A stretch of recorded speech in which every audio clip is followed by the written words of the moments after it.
valley in a lonely place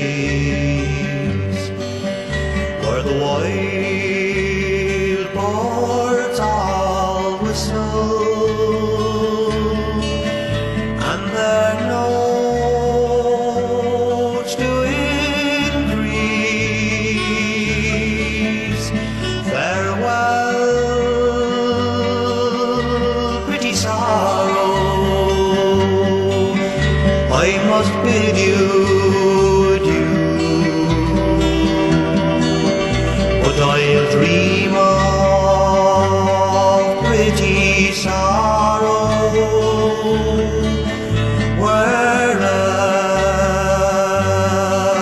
I go.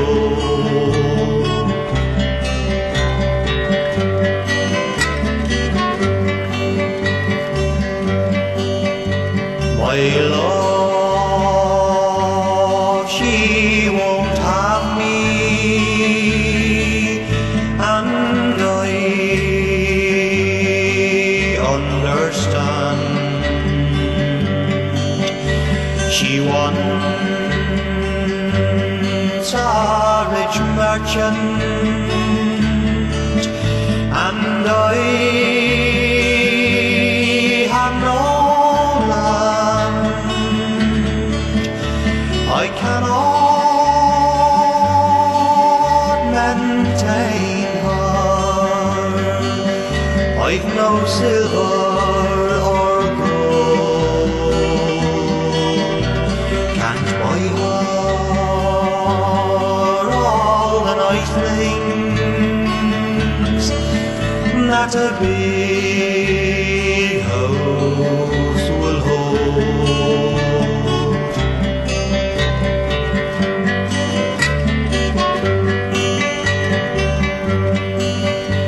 But if I